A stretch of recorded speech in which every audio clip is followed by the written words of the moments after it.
Boys and girls, ladies and gents, welcome to another episode of Clutch Conversations. It's your boy Mike. Hope y'all having a wonderful, wonderful Thursday. I hope the week is going well. Tomorrow is Friday, TGIF. I'm looking forward to it. Looking forward to the weekend vibes. What's good with it, everybody? So tonight we got a good guest. We got the homie Maine from Maine's Morph Creations. So this is gonna be a fun one. It's been one I've been looking forward to all week. We've been chatting on and off the phone, been having a good time. So it's gonna be real good vibes tonight. Before we get into that though, real quick reminder: if you're involved in this hobby in any shape, form, or fashion, please make sure you support US Arc and US Arc Florida. Big win for us. The amendments to the Lacey Act were not included in the new bill. So we safe for now, but we certainly got to keep our eyes peeled and watch out for them, including that in some other legislation. So big win for US Arc and the reptile hobby. So thanks to everybody that supported US Arc thus far. And that's proof in the pudding of why it's so important to support US Arc and US Arc Florida. So please make sure you give your support in any way that you can. So without further ado, I want to bring the homie to the stage. Man, what's good, brother? What's going on? What's up with it? What's up with it? What it do? Chilling. So for those that don't know, tell everybody about yourself and what it is you do. So I'm Jermaine, mostly known as Maine, from obviously as you see on the shirt, Maine's Morph Creations. I'm a ball python breeder, but I'm a reptile hobbyist, enthusiast. So I've got, so I don't remember exactly how many I've got because I just had like 4 clutches. So that added like 20 something, 25, nice. I think, animals, 24 animals or something like that to the collection. So I'm probably around 80 something animals right now, 80, close to 90, something like that. So yeah. And I also have 2 boa constrictors. I've got a black and white Argentine tegu. Well, she's a high white. They call them a blue Argentine tegu. That's what's up. And I've got a Savannah monitor. My tegu is Babs. My monitor is Nunu. And yeah, that's what I do. Nice. That's what I do. Yeah. That's what's up. So how long you been keeping reptiles? So honestly, man, my very first reptile, man, I was a kid. I was a little kid. My dad had found a turtle. That was the very first like pet reptile, anything. It was a little turtle that he had found in the creek. And I think he found it in the creek, if memory serves me correctly. I was literally like probably 4 years old, 4 years old. Like, okay, so I was little, you know. Young. We were still in the projects, like in the bricks back then. So I want to say I probably was 4 maybe. And we had this little box turtle, and we keep it on the side of the house. And I remember I came out one day and it was right there, you walk out and you got the breezeways and all that, but you got your little porch, your little stoop right in front of your door. You walk out and it would stay right there on the side of the little thing. So, that was our turtle. And so I'd go out there, I'd give it little stuff. I had a little water bowl, I'd give it. And, named it? What was the name? Man, I don't even remember. I don't think we ever named it. I remember one day we had went to daycare. I remember coming home and I was excited to get there. And I remember I came back and it was gone one day. And I was like, man, so we never kept it in the house because my mama ain't really for animals like that. She not. I feel you. She not. My mom was the same way. Yeah, she ain't for it. Now, as time went on, we had a few dogs over the years. We had a bird named Buddy. Now, I do remember. I got a story about my bird. I'll tell you in a second. Go ahead. Yeah, you had a bird. Yeah, we had a parakeet, man, named Buddy. And man, that dang thing used to make all kind of noise. I never forget the way it would always eat these little seed things, and somehow it would spit them out, like spit them at, like kind of kick, like trying to get your attention. I used to be like, man, I used to get in trouble for always, that was my chore. I had to keep the little area around it clean. And I mean, it's a bird, ain't gonna make a mess. So I slack. I was young. I want to go outside and play. We had a parakeet named Charlie. Okay. We ain't having that long though. So the bug man came and sprayed one day. Charlie that already sound like it's not going. Yeah, it already sound like it's not gonna be good no more. The bug man came and sprayed, bro. I came in there and Charlie was laid down, bro. Dang. We had to bury him that same day. Yeah, it was wild. Yeah, that's tragic, man. See, and it's a trip. We don't think about like how little things like that really affect us, like as kids. You know what I mean? Like that bond. we don't really think about how that bond really will affect you as a child, because I remember I was hurt. I didn't even have a name. I can't recall a name for the turtle, but I remember my feelings was real hurt when I came home and he was gone. I remember when Buddy died, which I'm gonna be honest. So I ain't told my mama this because she'll probably still slap me today. I think my mama let Buddy fly away. I'm gonna be real. I think my mama might have had something to do with Buddy flying away, Because man, I'm telling you, he was there and then boom, he was gone. I'm like, man, come on, that don't really, he was an inside bird, what I'm saying? How he just end up gone out of nowhere. So as I think on it now, I think Jackie had something to do with him not being around, man. I'm gonna be honest. Buddy got liberated. Yeah, they gave him free, all right. Killed us free. Yeah. He was homicide. He got gone. Let me say what's up to a couple folks in the chat. Bosa, what's good, bro? Thank you for coming out. Takara, what's up, wifey? Love you, baby. Rob, what's up? Thanks for coming out. Elvaro, what's up? Thanks for coming out. Gershon, what's good, brother? Thanks for coming out. Justin, what's good? What's good? Nicole, what's up? Thanks for coming out. That's just the tears right there. Yeah, I think she's on a flight, bro. Yeah, she did say she was gonna have to look, get on the Wi-Fi in there. I remember seeing that. That's what's up. Stan, what's up, bro? Thanks for coming out. Everybody ain't able to get Wi-Fi on the plane. Hey, look, big time. Hey, man, with you. In first class. Facts. Whoa, nah, big timer. Number one stunner. Yeah. Justin, what's good, bro? All right, so how did you end up getting into breeding ball pythons? Tell us about that. So I got an uncle, man, that he's been keeping for a few years, like probably 10, 11 years, man, if not more. And what happened was I'd go over to his house.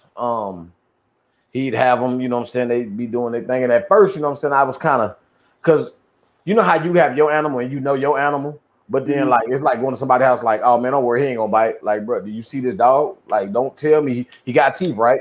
You know what I'm saying? Yeah. So it's hard to trust somebody else's stuff. But he had animals and whatnot, and time went on. I'm like, man, I'm gonna go on and give it a try. So I would hold them, and I wasn't really scared of them, but it wasn't something that was like normally, oh yeah, nah, we just gonna go in here and play with some damn snakes. Like that wasn't just a regular normal thing. How long ago was this? Man, this was some years ago. Okay. Yeah, this was some years ago. Because he's been keeping, a good 10 years. Like when I was little, we grabbed, little garter snakes and all that type of stuff. So it was never like I'm terrified of them. It was just, we were aware of what we called then poisonous snakes as opposed to constrictors, As you grow older, you learn the difference. But he had been keeping, and I've seen like stuff that he produced, and thought it was kind of cool. And so as time went on, when you really get into it, my little brother had got a snake, my little brother Marky. And so I go there, we kick, I'd hold his snakes, we be kicking it, And as time went on, I started looking into it, and everybody, I used to breed dogs back in the day. So I've always been, I've always had like a, kind of hustler's mentality. And so as I started developing more of a relationship and a liking for him, I was like, man, I started looking at different combos and stuff like that, because that's what I called them back then. I didn't know, at the time, you don't know morphs and all of those names, codoms and all of that. So I'm like, man, them different combos look tight. So I'm like, I wonder what we could do. So he and I sat down together, we were talking, and we were like, man, we should start something. And so we originally, initially was supposed to start something together. So he had his couple, I got mine. Okay. And then, as time went on, we got him. And so his line of work kind of got in the way of him continuing on. So a few of the animals that he brought to me. I raised them up. I've actually had babies off of them now. But I kept pushing with it because one thing with me, like when I get into something, I go all in it. Gotcha. So I kept going, and I was like, man, I'm finna really do it. And so I just I committed myself to it, and so I've loved it ever since. I got my first babies, and raised them up, and I've got babies from them. I've got babies now that are gonna be having babies that I've nice. That's a good milestone. Yeah, so I'm getting there. You know, I'm getting to that place where I have my first in-home, um, what's the word I'm looking for? I guess creations or clutches or hatches or whatever. That they'll be, you know, breeder size. You know, so nice. good feeling. Yeah. I can't wait to have that. Like seeing a girl I produce sitting on eggs, bro. That's gonna be a great Man, feeling. yeah, Great feeling. I'm excited about it. So when you first started breeding, were you doing it as a hobby or was it a business? So I started it kind of like a hobby. Like, man, I just want to do it. But I also, you know everything, you know what I'm saying, takes money to run it. So I'm like, okay, well, because when I started, man, it was really about like stuff that I wanted to make. It wasn't really like until I really got more versed in the whole ball python world and the business of it as a whole. I know I could make a few dollars, but I didn't think of it on that level. It was more about, man, I like this, I want to make that. You know what I'm saying? I want to see if I can make that. You know, so there are a couple of things that I'm still right now that are like basic morphs that I'm still like I'm making this because it's not a recessive, you know what I'm saying? It's none of that. But I mean, of course, I'm gonna put a recessive twist to it. But you know, there are certain things that I want just because when I got into this, that animal was something that caught my eye. I was captivated by it. I like the, you know, the presentation of it. So I feel like, yeah, that's what I'm gonna do. Okay, that's what's up. So it was really the passion of making the Right. combos that motivated you to get into Right. it. Yeah, I feel like that's how it's got to be. You know what I'm saying? Because it's gonna be times when the money ain't there, and that passion got to carry you. Right. That's what's up. Definitely. That's what's up. And so, what projects are you focusing on? Oh Lord. So I'm in DG right now. My DG male, he will be going to a few females this winter. He's about 600 grams now, looking great, man. So I'm working DG most definitely. Um, I'm working the G Stripe Clown project. I'm waiting on my G Stripe. Actually, I'm waiting on her to lay eggs. If she didn't reabsorb, I'm hoping she'll go on and give them to me because she giving me a hard time. I'm like, come on, give them here. Giving them eggs, girl. Hey, Yeah, what was so the I'm waiting on pair? that. A Mojave Clown to a pastel G Stripe. Oh, nice. Yeah. Nice. I'd show her, but they all my breeder girls, they're downstairs, still in the big long 41 quart tub breeder rack. That's I all got all good. the other So, stuff up here. what do you have up here? Oh man. So everything except all of my big breeder girls, everything else is up here. Okay, I know folks gonna ask to see you. Want to show them now? You want to show them later? It don't matter. It don't matter to me. I put you on the bit screen. All right, let's see here. Well, I guess since we talking about the DG, I'll go on and show him real quick. Yes, sir. And this shed sitting right here, I don't normally just leave it like this. Is because he's pos head pied, so I took the shed I wanted to keep so that I can see if You I gonna can get it tested? get it tested. Okay. We're gonna take him out.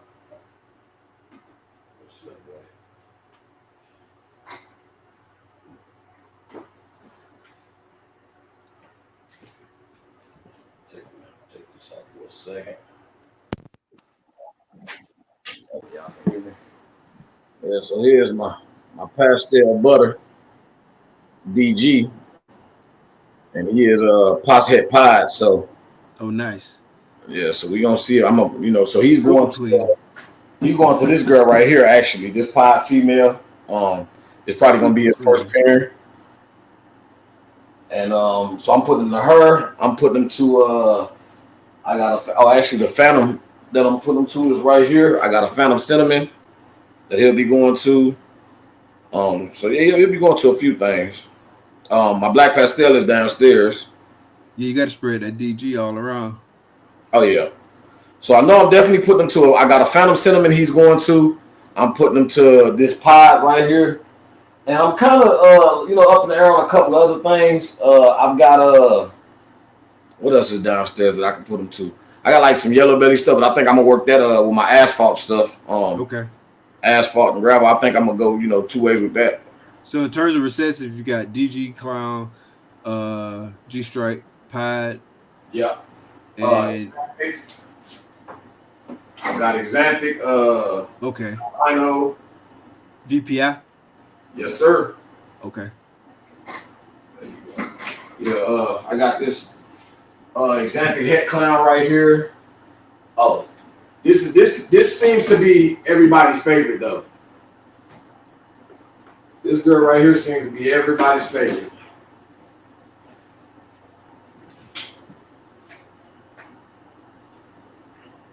Come here, girl. So this girl right here is my VPI Exotic G stripe. Nice. And so with her first parent is either gonna be to a DG clown or a DG or a clown, depending on like what type of combos I got. But this girl here, everybody loves her. I see why. Who produced that? She growing real well. Who produced her? So I actually got her from Don Shores over at Shores Enough Reptiles. Well, Shores Enough Snakes. Yeah, I got her from Don. That's real nice. Yes, sir. And I mean, she, got nice patterns. So my other G stripe, man, is real. It's just basic. Like she just got, she's all she has is just a stripe down her back. This girl here, I'm wondering if the Xanthic is hiding something because see how she got like the pattern and you know what I mean. To me, this stuff kind of reminds me of clown. Yeah. You know what I mean? But she's got the nice dorsal and everything. So I'm wondering if she may be hiding something up under this. So we'll find out when I produce her, when I produce some babies with her. So what is she, 2021 or 20? She was 21. Yeah, she was a 21 baby. Yeah. Growing up nicely. Real good. So she about probably, let me see, what scale that? Let me see where she at right now. She is at. Let's see if she's still. Equaline, what's up? Oh yes, what's good, brother? Already. Kent, what's good, bro?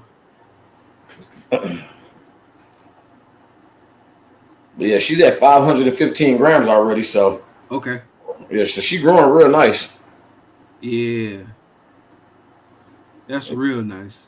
Yeah, well, I love her to death, man. And she's so chill, bro. Like, she'll never hiss at me. She ain't never struck.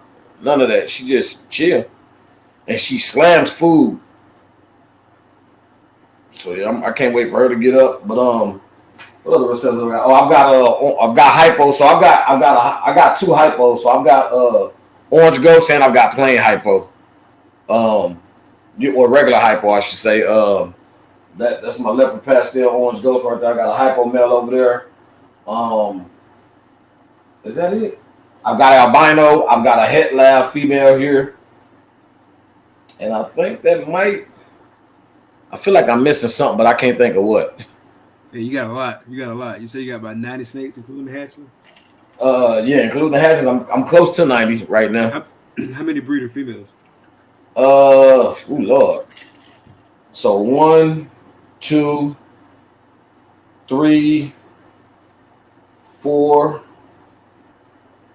5, 6, 7, 8, 9. I think about 14, 15. Breeder females? Yeah. Okay. Yeah, I think I'm about 15 breeders. Let me see. So how big are you trying to take it? I hadn't really thought about that. Like I didn't really have a you know what, I think I'm missing some because I got some females that ain't here.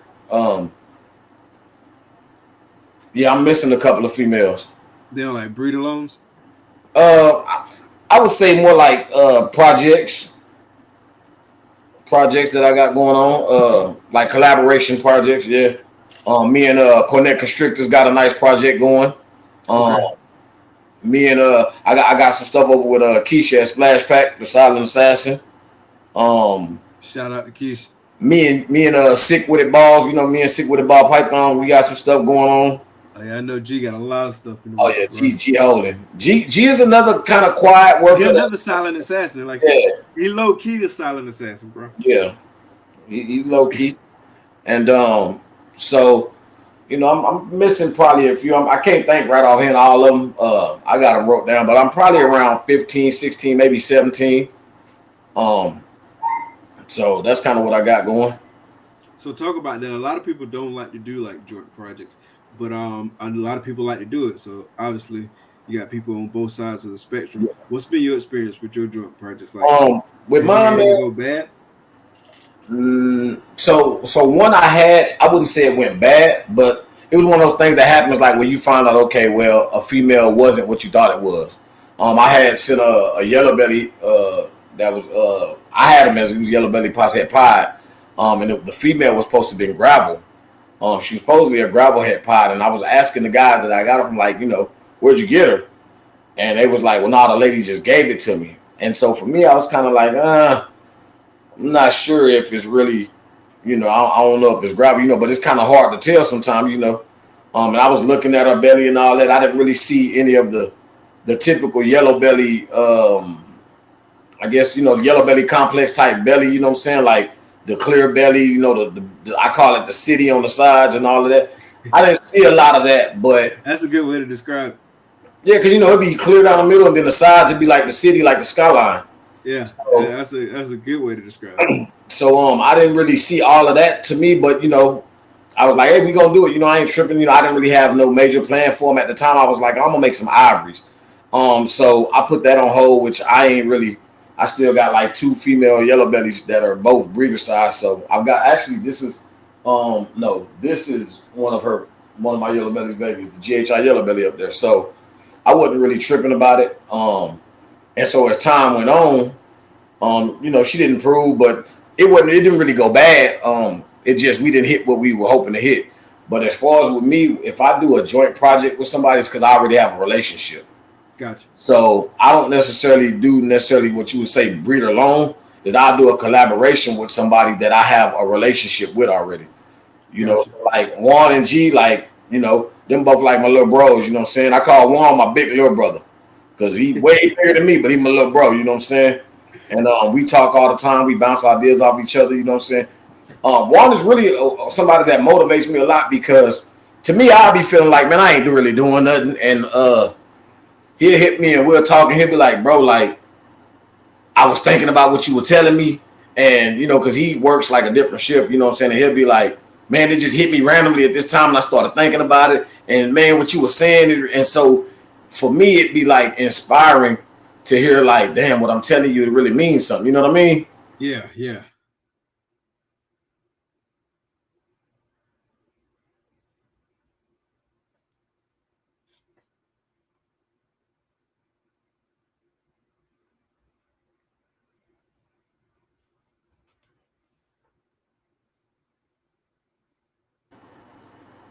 Yeah, I don't know what happened.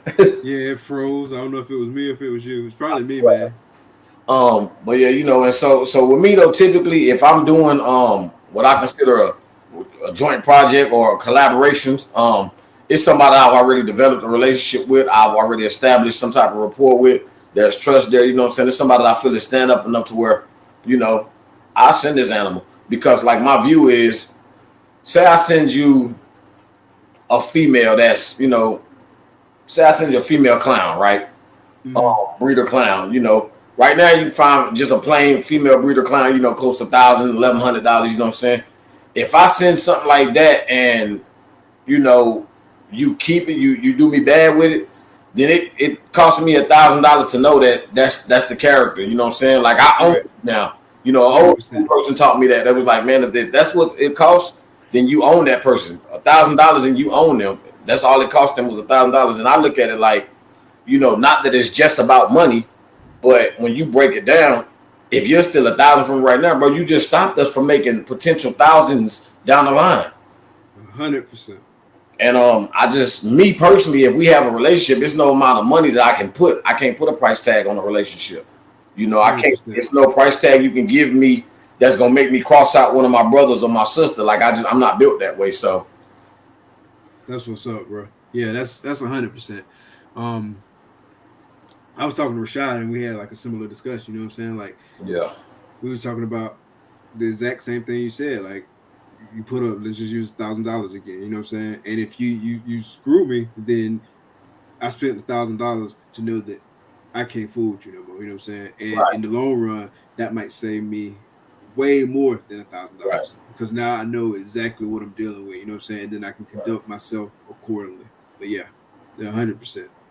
Most deaf. So So how many? You said you had what 3, 4 clutches right now? I've had 4 that have hatched already. I got 2 more in the incubator right now. Okay. One of them was today, the 4th. One of them has about 20 days. Okay. And the other one I want to say is like 24 days or something like that. Like it ain't too much longer. About 3 weeks for both of them basically. And Okay. I can't even remember what those parents were.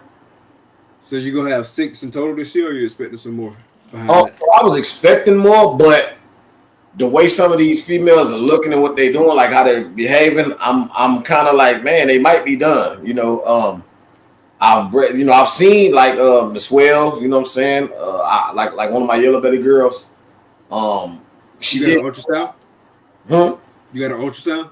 Nah, I just palpate. But I got a dude that I've been talking to about potentially coming to ultrasound. Our schedule just as far as for me to really get it done. Our schedule just ain't aligned the way I want it to. So, hopefully, we'll get that done. Probably maybe this weekend I'll get that done. So I don't got a whole lot going this week. So yeah, maybe this weekend I'll be able to get that done. And we'll see. But I'm hoping for a couple of these clutches. I really want to go because of a couple of projects that I'm working. Like I really want that G Stripe. That G Stripe. I really want her to go because I'm ready, to progress in that project with them double heads. True.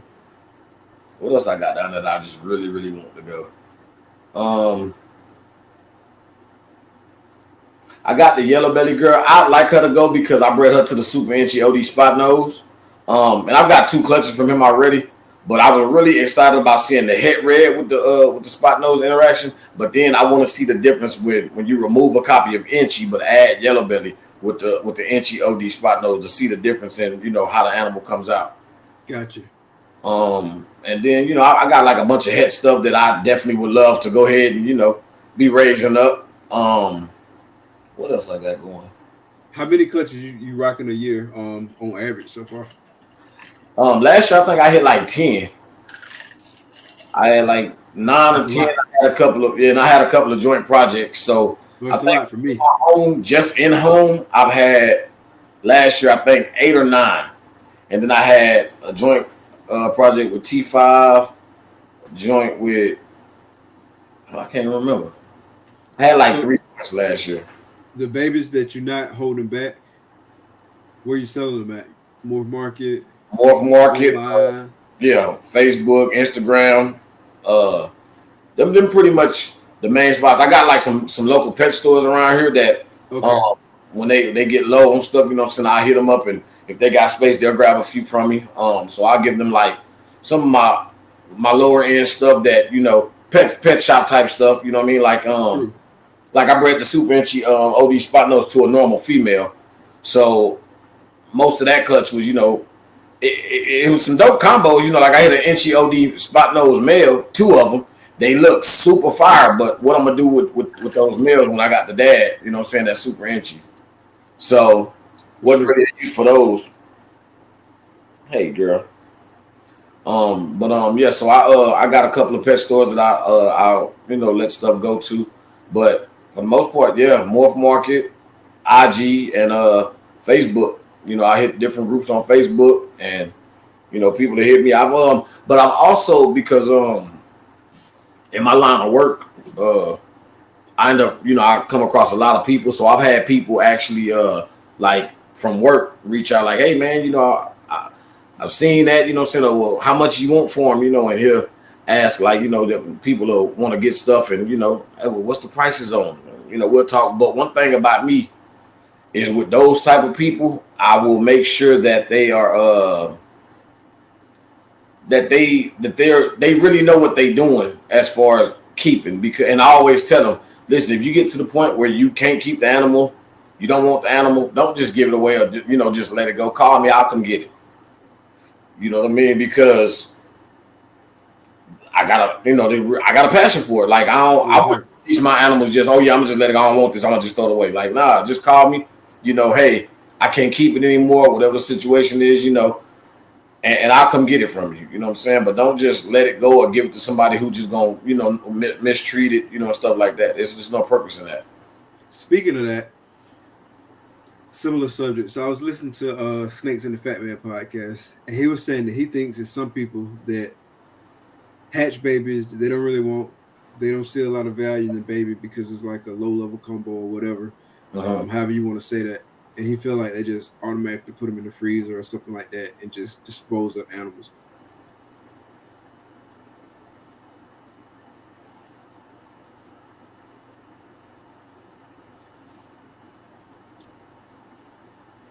You there? Yeah, I'm here. Yeah. Yeah. So you think that's prevalent in the hobby? What's your thoughts on that? I don't know if you heard that whole question.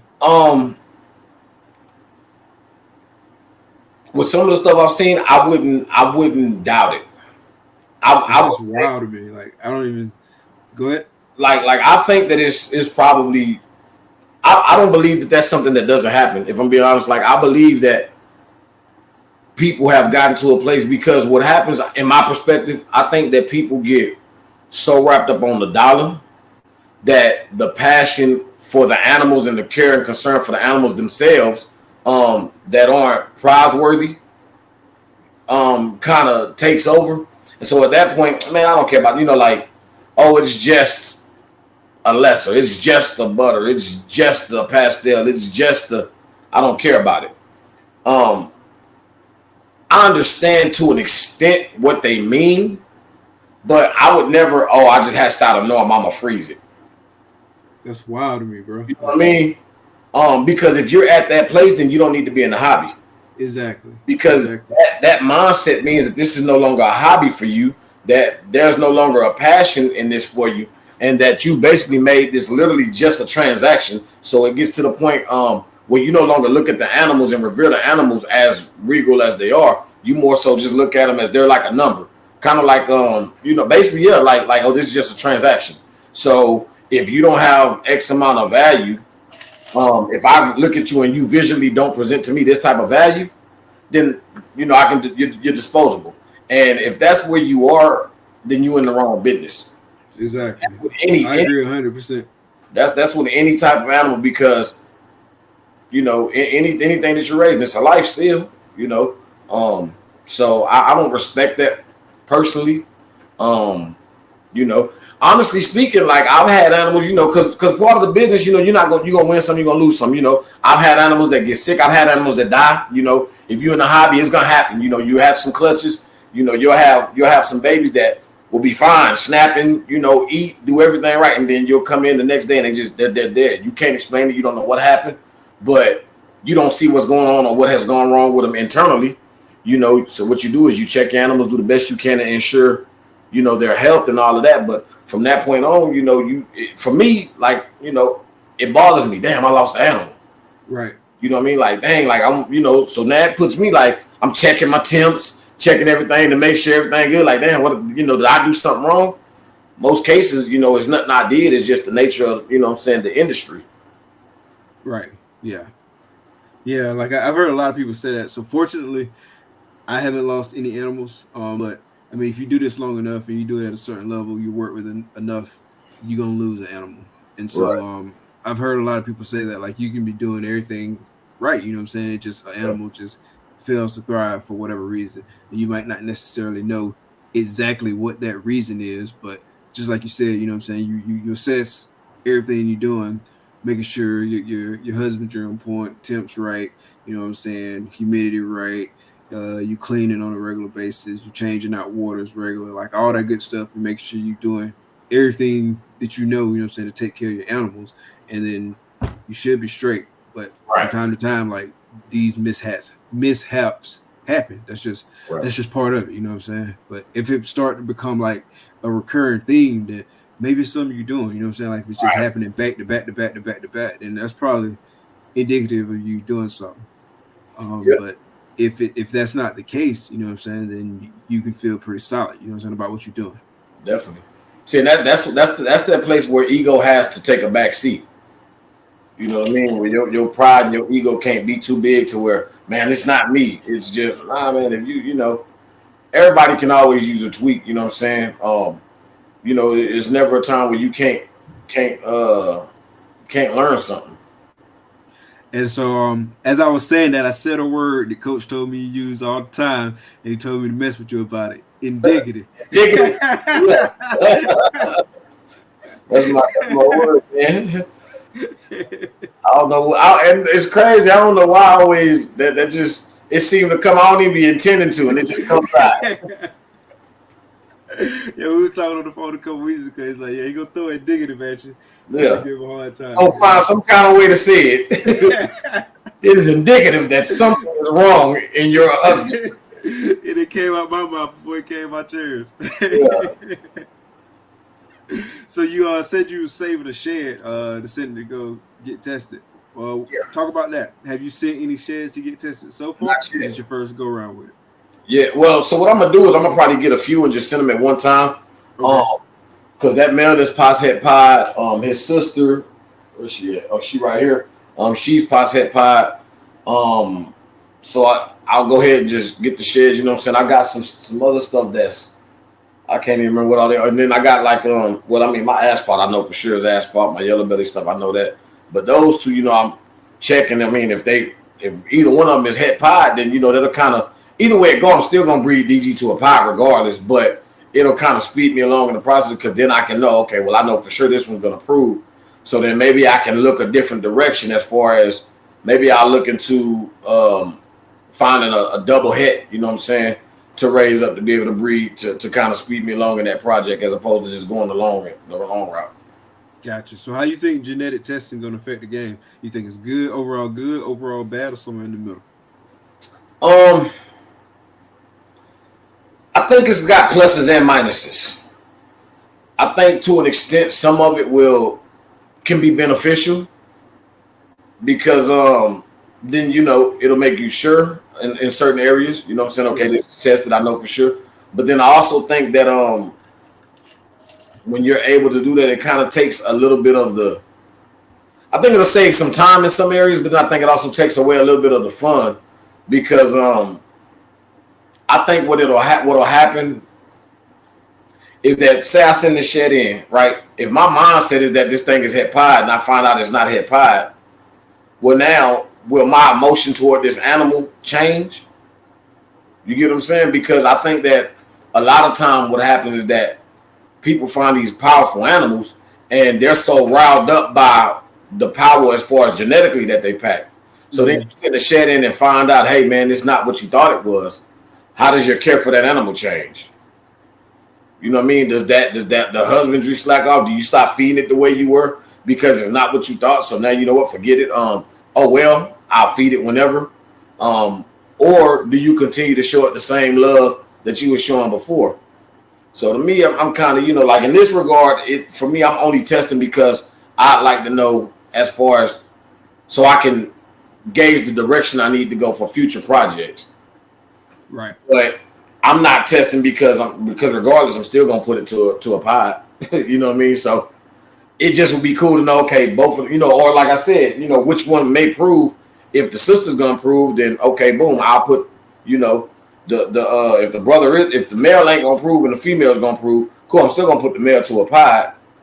But then again, for me in that regard, I think where it could change is depending on what codoms you have. Like that's a pastel butter. I know in my mind, okay, butter lessers, high white pies, you know, pretty much all white snakes.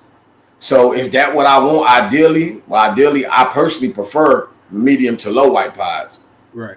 But am I going to get a pod that I know is 100% het DG and say, oh, the hell with this animal, I'm not going to care for it? No, I'm going to care for it the same way. I'm just going to have to work my project with genetics that are more so pattern inducing as opposed to pattern reducing. You know what I'm saying? And so for me, okay, well, I know butter is going to make me an all white snake. Then maybe if I add leopard and inchy, you know, or, you know, things that more so bring pattern, maybe I can kind of counteract it, you know. And for me, that to me is like what a fun is, you know, trying to figure out, okay, how does this work with that? You know what I'm saying? Okay, I know for sure butter is an all white. What can I do to add to a butter pie that will bring pattern back into it? You know what I mean? Those to me are the types of things that are worthwhile. You know what I mean? Gotcha. Yeah, I feel like overall it's gonna be a net positive. You know what I'm saying? At least from a breeding perspective in terms of knowing exactly what you working with. Mm-hmm. So I feel like that'll save you some time. It can save you a lot. But I do think it's gonna be some negatives in it. Like it's exactly what you said. Like it's gonna be some people that don't necessarily care for the animal the same way they would, or they Right. really just trying to hurry up and dump the animal off anywhere. You know what I'm saying? Without any kind of regard, because all of a sudden it's been genetically tested. This head that they thought this animal had, the snake had, doesn't have this head anymore. So Right. now all of a sudden it's you viewing it just like you said through that transactional lens, and all of a sudden from a transactional perspective, it's lost value. You know what I'm saying? And it's only the transactional piece. So I think it's gonna be a little bit of that. And then I don't know like all of the parameters and like internal controls and whatnot they got in place right now, but I do feel like it's probably gonna be some folks to try to game the system Yeah. and say, "Oh yeah, I tested this and Yeah. it's hit," and like just swapping it out. You feel Yeah. me? It's gonna be some people doing that stuff too. You know what I'm saying? So yeah, so it's positives and then it's negatives. I think overall it'll probably be positive because some of that negative stuff will probably work itself out. But Right. then it's something it's just really hard to control. You feel me? I also think too though that what it'll do is it may expose some people with What you the mean? because so if we gonna be real, like we know that there are people that are in the industry that ain't necessarily the most right splash you on my head. But if we be real, like we know that everybody in this industry is not the most upstanding. 100%. Unfortunately. And as unfortunate as that may be, I mean that's just in life, period. So I think that sometimes testing may, I don't know if I don't know how people will respond, but I think that it'll expose certain things, or at least it may cause people to tighten up in certain areas as far as, okay, this testing is available. So I can't sell you this Spectre and tell you that it's an inch asphalt. Or I can't sell you this Spectre or this Spark and tell you that it's a gravel because you could test. And then Exactly. so boom, now I done sold you this at a gravel or asphalt price, Right. and only this. Boom, now, hey, look, I got because what'll happen, we know how the internet is these days, and we're gonna be real, Oh yeah. Oh people yeah. are tough on the internet, you know what I'm saying? They're gonna tweet, Instagram, Facebook, TikTok, you know what I'm saying, posting test results, and hey, such and such is doing this, that, and the third, even if you make an honest mistake. So I think, like you were saying, it could kind of have a somewhat negative effect, because now a person who's being genuine and genuinely maybe had a mix up, like sometimes you can have people in your snake room helping you. They put this snake there and that snake there, you know what I'm saying? And it's something, that a subtle difference that you can't catch with the eye. Well, now you trying to out me for doing something wrong when I generally had a genuine mix up. But people will take something negative and believe that and run with that before they'll believe that, hey, this is a human. He might have really You made a genuinely. mistake. Yeah. Yeah. And so then that's gonna like in a situation like that, it's gonna be kind of like how you handle it, you know what I'm saying? Like, Right. yeah, there was a mistake, how you handle it. And that's what people I feel like a lot of people, that's what they're gonna look at, you know what I'm saying? Like how you handle it. Because if you start snapping on the person, then that's a whole different dynamic than if you know what I'm saying, you Right. own up to it, you know what I'm saying, you come clean and you try to fix it. And if you Right. try to fix it and the person's still coming at you sideways, then that's out of your hands. You know what I'm saying? You tried to fix it. You tried to you was honest with it, and you know what I'm saying, but the person still going sideways, then that's on them at that point. Yeah. But yeah, it's definitely a lot of stuff changing. You know what I'm saying? Like with that testing, then the NITO testing, and like all those different Yeah. things. Like just a lot of stuff this changing in the hobby. So yeah, it'll be interesting to watch. You know what I'm saying? Like we ain't been in it for that long, but just in the past year and a half, like you see all these different things happening. So that's cool. Definitely. And I think a lot of it is for the good. Yeah. So speaking of folks just getting into the hobby, similar to us, like I said, we only been in it for like 2.5 years. So what's some advice you got for new people just jumping in the game? Advice I got for new people. Um, don't be impulsive. Be more thoughtful and selective in your purchasing, because and also figure a lane. But be more selective, because then what'll happen is you can end up with a plethora of animals that um I don't want to say you don't have a use for, but that are not beneficial for the direction that you're trying to move toward in your collection. And so then you'll have all these animals, you know what I'm saying, you spent all this money. And now it's like, okay, well, now how do I figure out how to straighten out my collection and this situation I've created for myself by just, you know, basically being impulsive. Have you gone through that? Huh? Have you gone through that? Like, is that a lesson you just learned and you never had to make that mistake, or did you make that mistake and you I learned learned from it? yeah, I learned. Well, cause see, when I started, I had got, you know what I'm saying, a lot of males. I still feel like I have quite a few males in comparison to what I necessarily need. So I ended up getting, as opposed to going to get like more powerful animals at one time, I would get this male that got these genes and that male that got that gene. And okay, my thought process, okay, I'll breed this to this, take those, and then this get. But you know, when you in it at the time, you don't think about the time. And you know, like as I know now, you know what I'm saying, I know that I can have a male breeding in a year. You know what I'm saying? And in some instances, depending on, you know what I'm saying, how the male responds and how they grow, could be less than. With a female, you know, it's gonna take you to. True. So I jumped in, you know what I'm saying, grabbing males and females at the same time. Well, the males were ready. The females ain't ready. Females wasn't. Yeah. So now I got these males and I don't have nothing to do with them. So now what I end up having to do is now, okay, well, I got these genes and I want some out of this. So now I'm having to look for females that are bigger, that are larger. So it's costing me more money to get the female that I can do something with. And it still might not necessarily be what I'm looking to do with it, but just to be doing something with it as opposed to doing nothing. So yeah, the impulse buying is definitely not a good thing to do. What's another big one? Another big one, man,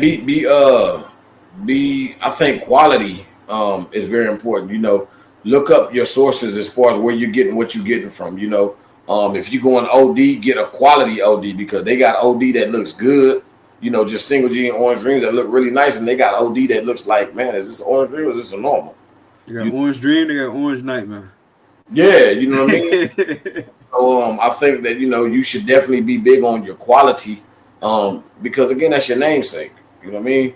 So you want to be known for having and producing quality animals and having quality genetics. So you want to be known for, they produce a lot of stuff. I mean, it'd be all right, but you know what I mean? Yeah, 100%. Anything else? Be patient.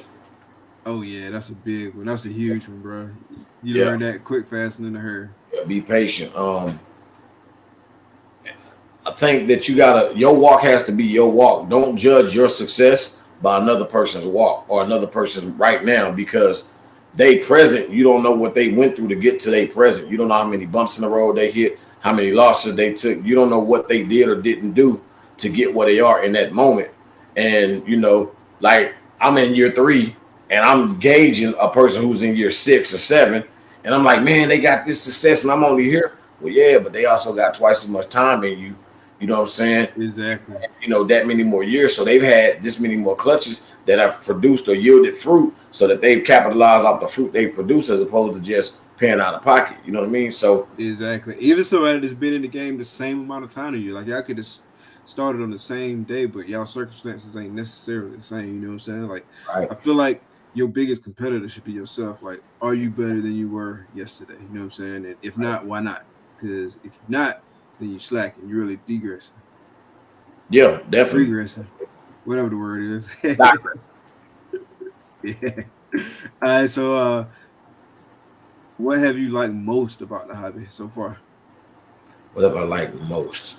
Honestly, man, the connections. The connections I've made, and honestly, just seeing a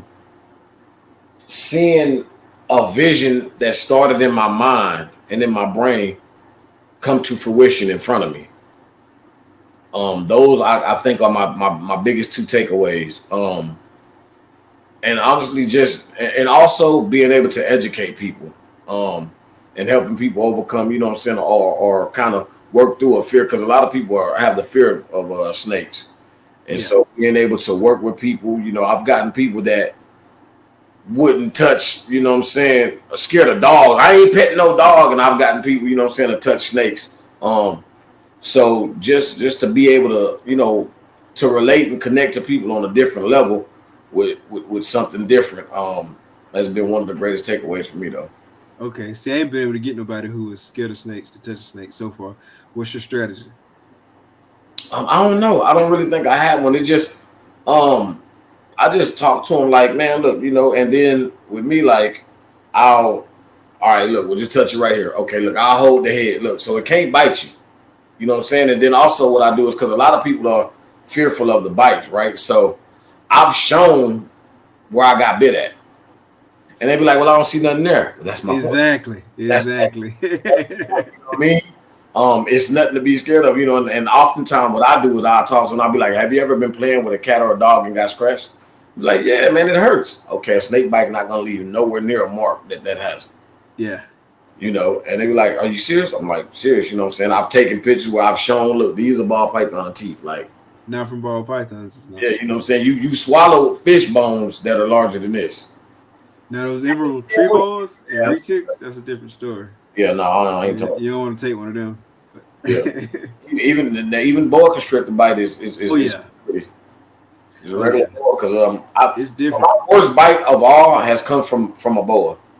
Boa bites hit different. Like for snakes in my collection, the boas pound for pound bite the hardest.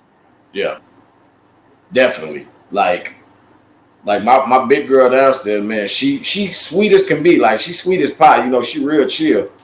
But man, I be like seeing how she like hit them animals. I be like, bruh, like, cause it'll like she'll knock the thing off the thing. You know what I'm saying? Like just knock the whole tub. I'm like, man, come on, like why you hitting it that hard? Feel like Mike in there. Yeah, I was just gonna say, yeah, they hit them like Tyson. Yeah, man, they hit pound for pound, like they hit hard. I got bit by I ain't gonna say it was a little boa, but it wasn't a big boa. Like she's probably like 2.5, maybe 3 feet when she bit me. Like I just went in there and just like went straight in there and just I surprised her. And I learned my lesson. It just surprised me right back, bro.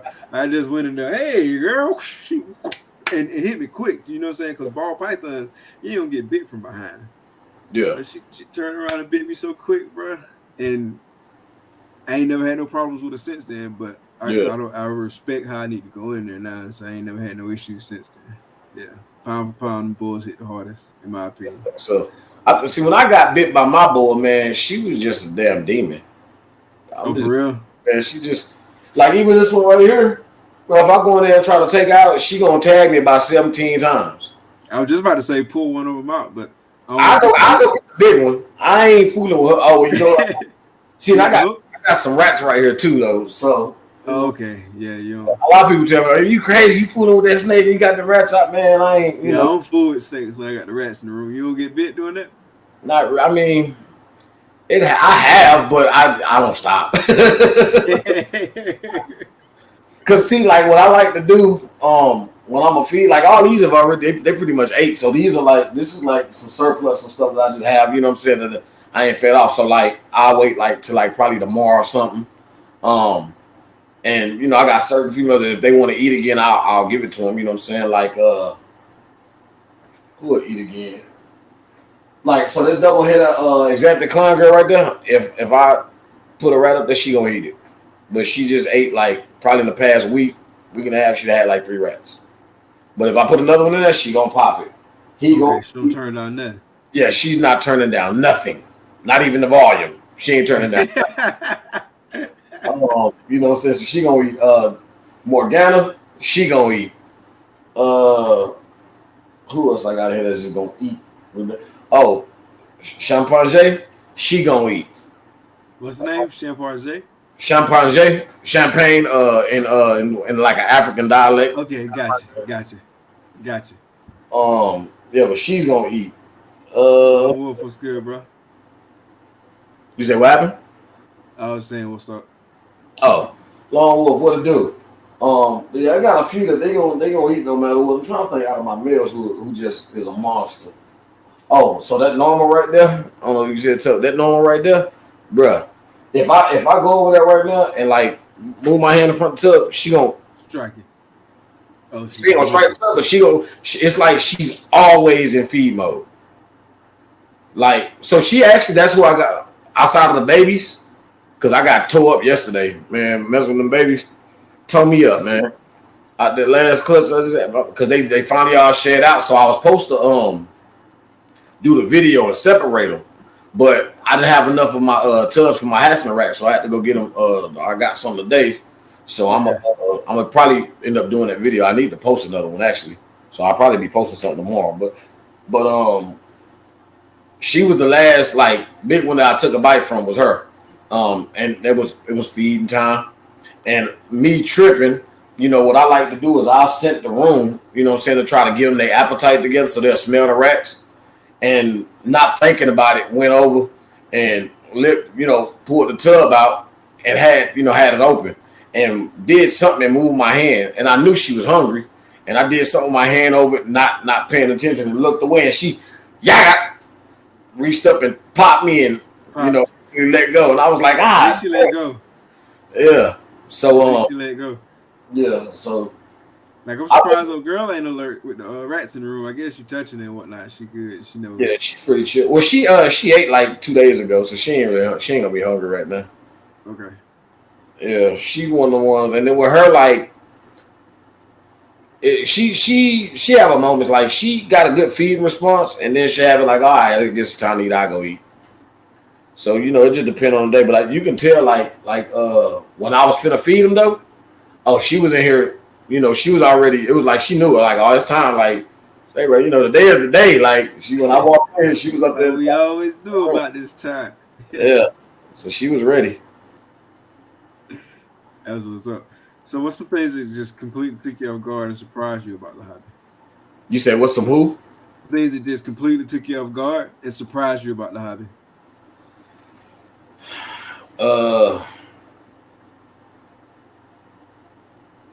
How petty some people are.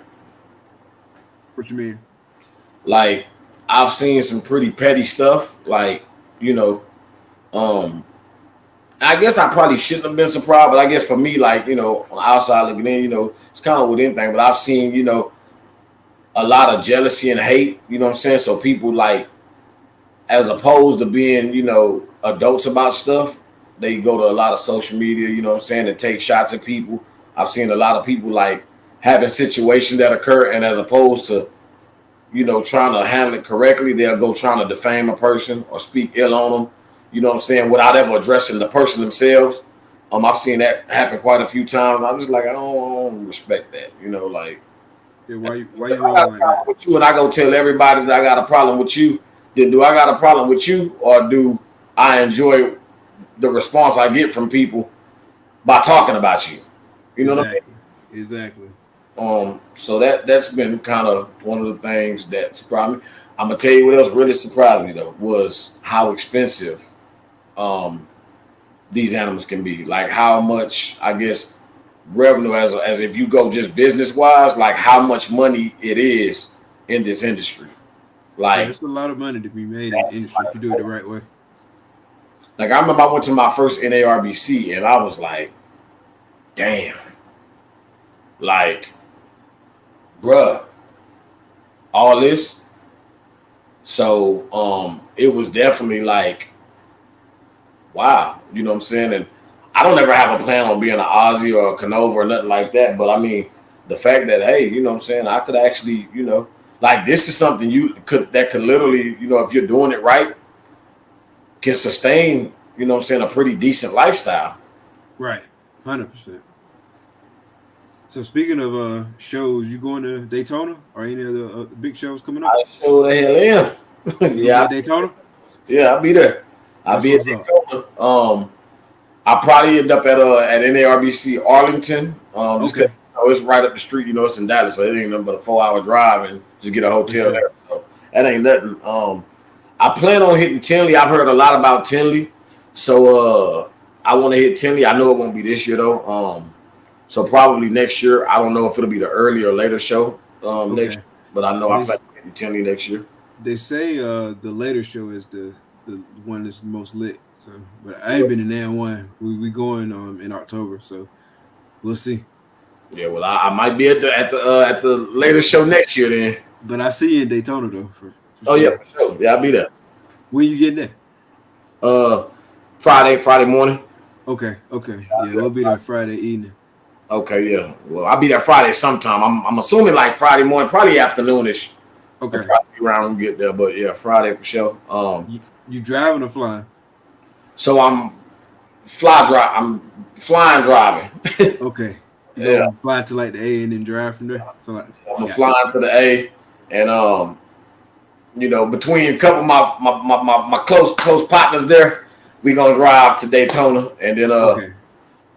get down there, hang out. You know what I'm saying? I'm really looking forward to seeing everybody down there, and then leave out and fly and go back to that. I got a little sister in Atlanta, so Okay. Yeah, Daytona gonna be lit.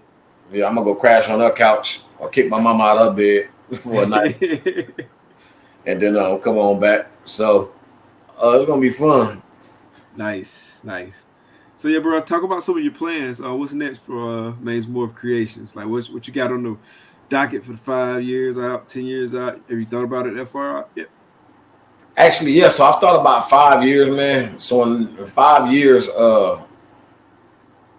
I plan to be. I don't have no mindset like, oh, I'm gonna be a household name, but I think that I'll be pretty established in this industry.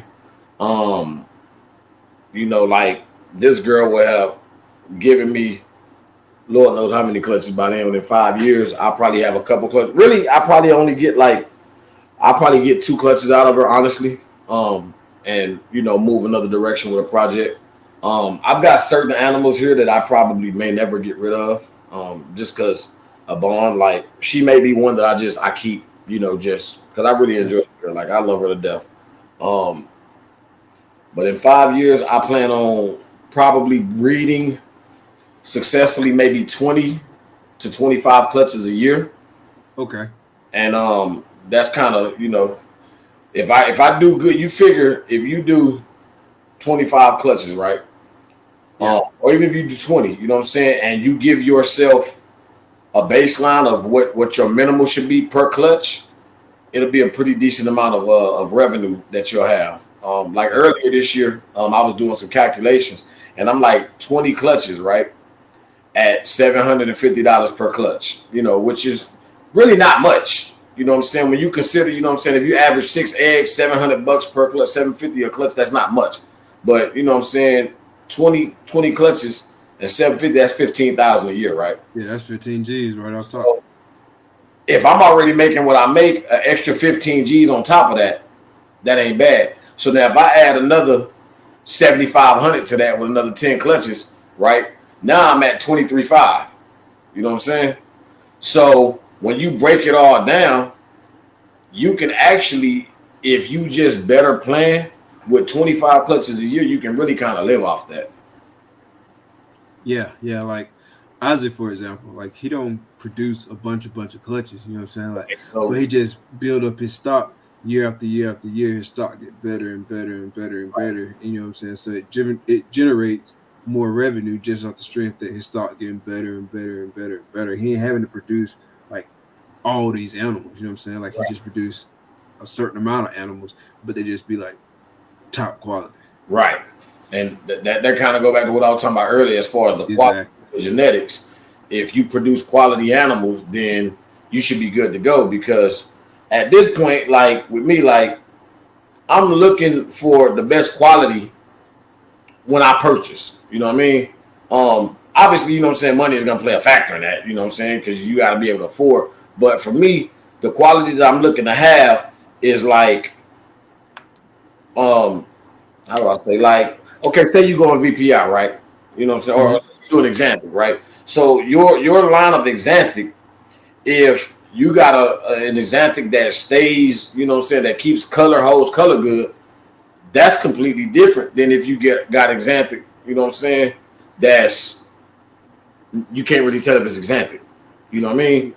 So, yeah, this may cost better, but in the end, if you go this route, this will make you the better money. So it would be better to invest yourself over here as opposed to saying, okay, I'm gonna just do this.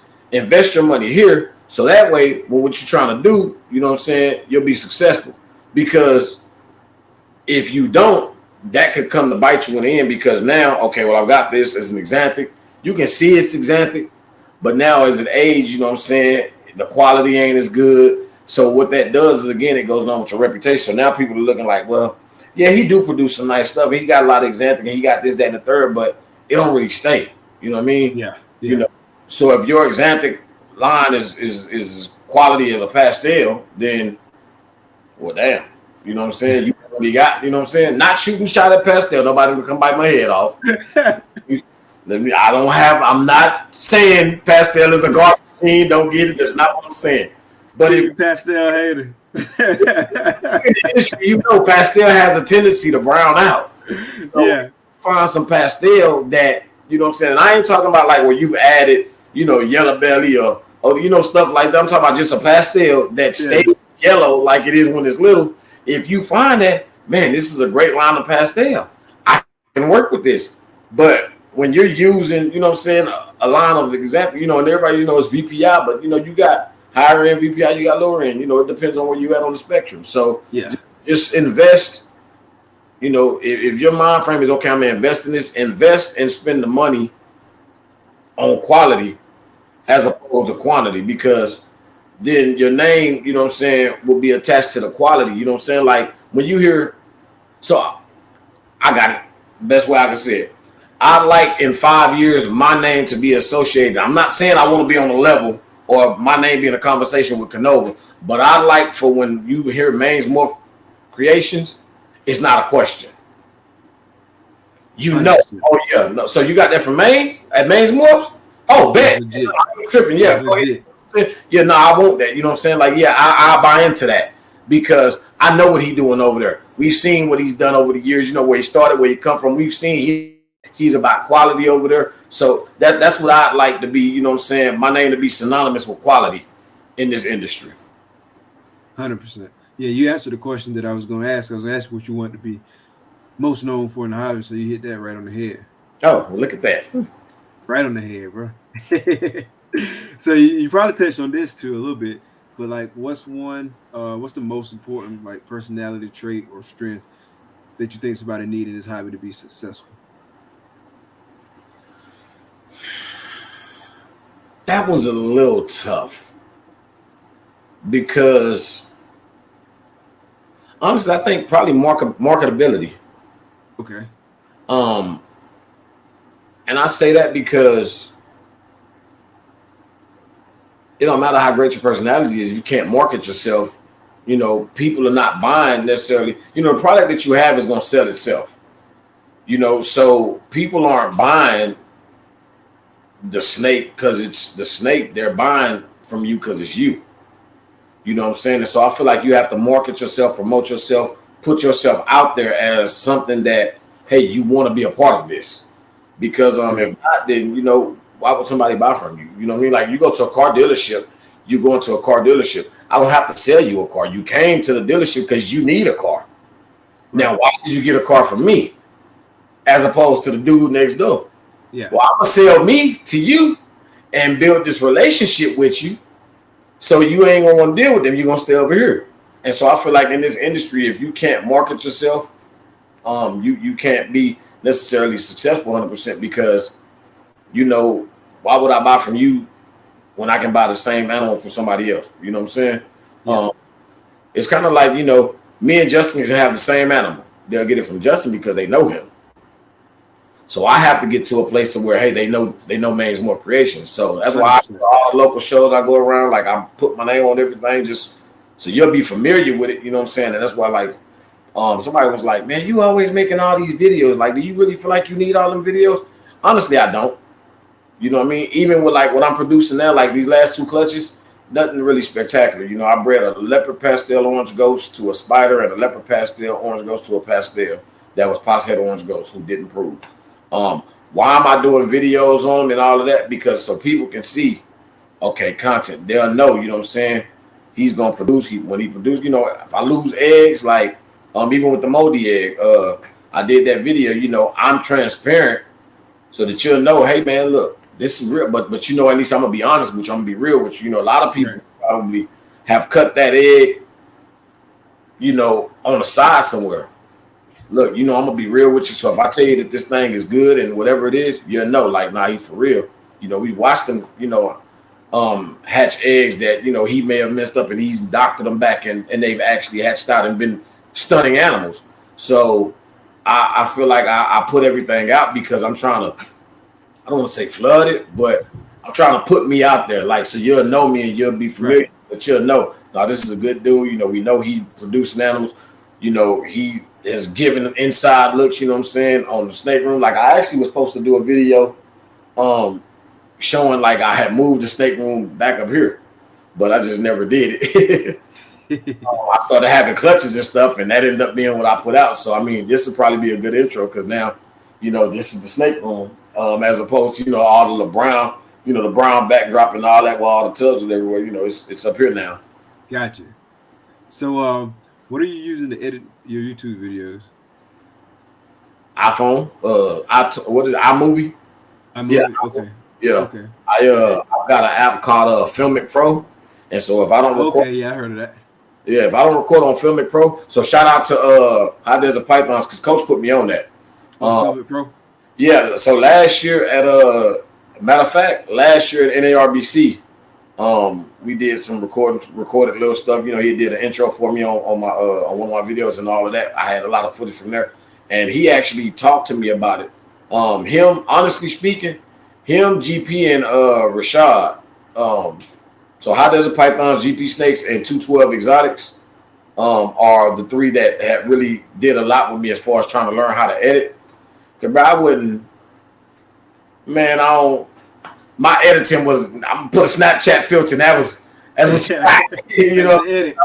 That's it. That's the edit. So, you know what I'm saying? So they took time, you know what I'm saying, and actually, you know what I'm saying, walk me through some different things, you know what I'm saying? GP did best he could, even though he got an Android, you know. He couldn't tell me much about iPhone, but he told me about editing, you know what I'm saying?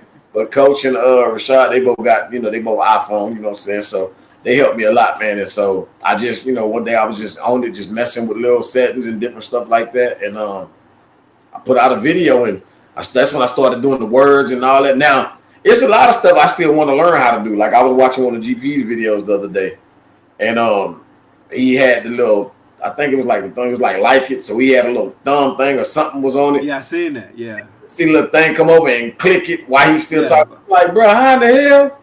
Yeah, yeah. I seen that on a few people's video. Like, how do you do that? Yeah, I don't know how to do it. I'm At least not yet.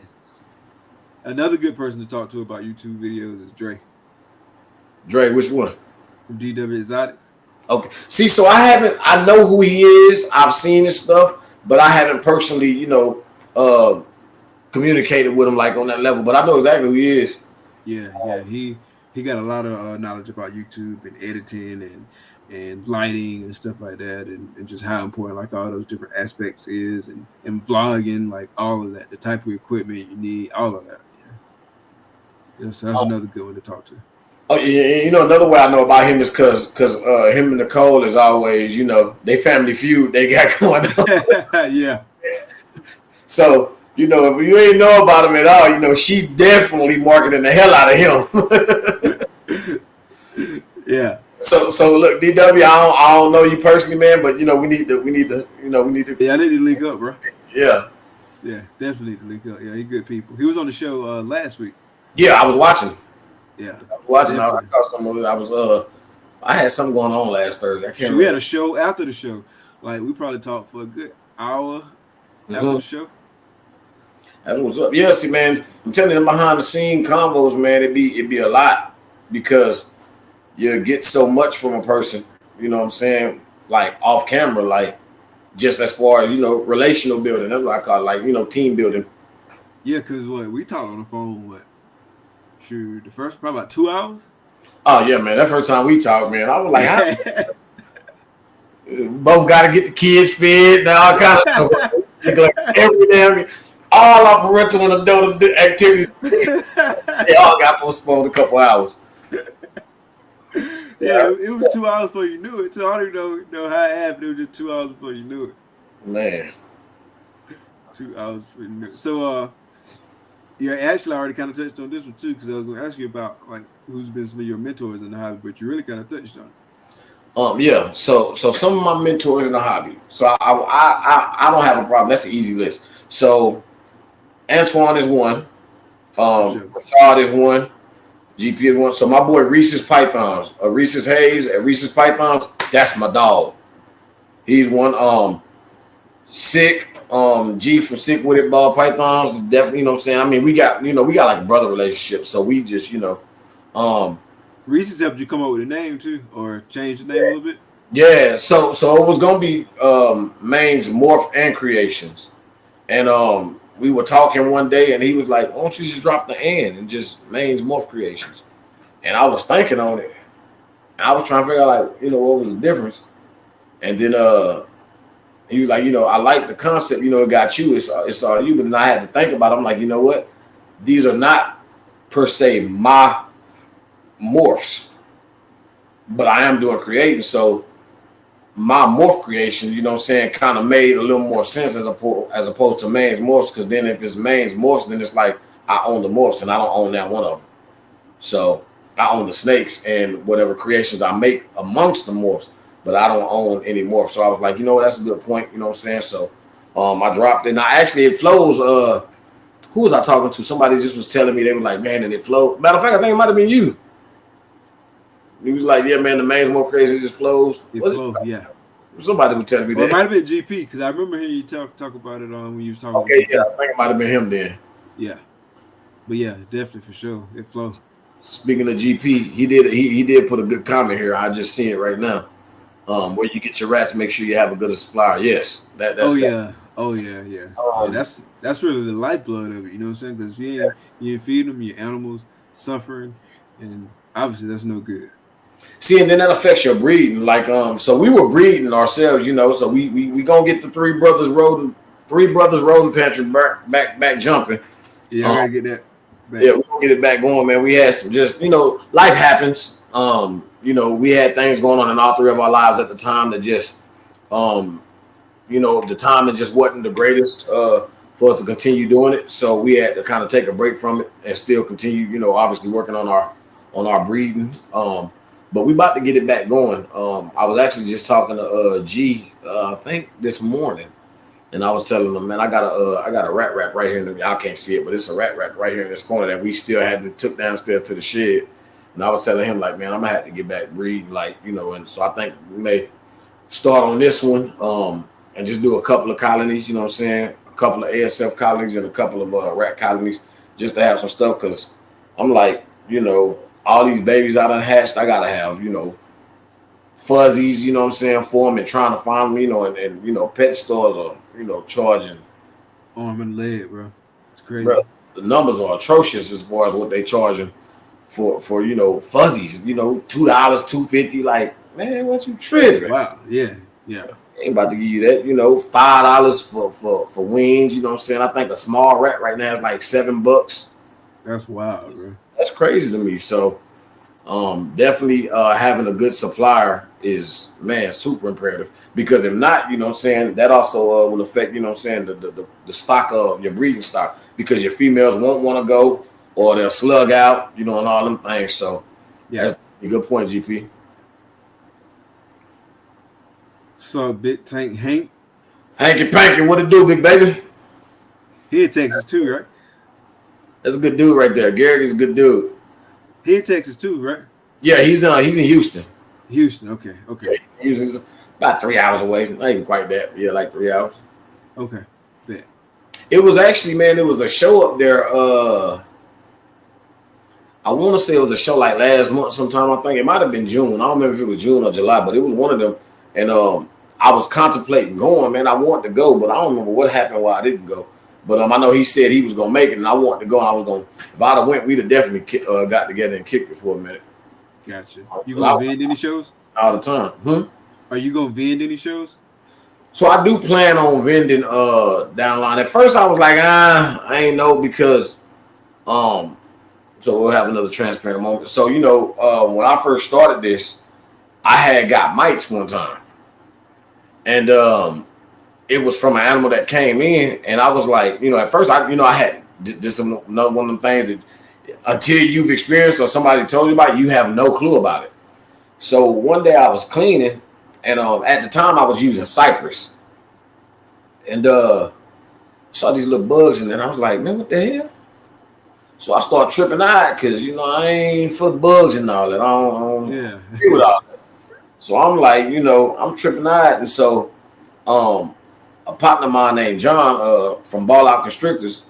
You probably see him if you see him on IG. He call himself Black Jesus. Ball Out, man. That dude's wild. But he was like, man, you sure it's not springtails? And I was like, I don't know. I couldn't tell. I just seen stuff in the damn substrate that was moving. And it wasn't the snake. You know what I'm saying? I was like, man, I couldn't tell. So he was like, nah, man, if it's mice, you gonna know because they black and they gonna be on your hands. So I was like, all right, well, I was just holding the snake. I didn't see nothing. So I'm like, okay, well, maybe I'm tripping. So then I was doing some cleaning, and I had noticed. I'm like, what in the world? And the first animal I had noticed them on was a lighter colored animal. It was actually at the time it was my Inchy Emperor pen, and I was like, man, this thing, I know banana they got the freckles, like dude ain't never had this black stuff on, and I was like, man, it's moving. So then I had looked down, I had changed the tub, and I looked down, and I had noticed. I'm like, damn, it's all on my hands. So I had only dealt with a certain section, so I didn't even go to the rest of the collection. I just stopped right there, went and washed my hands real good. Changed, I came back and I pulled all them animals out, and it was the black pastel I had way like 2.5 years ago.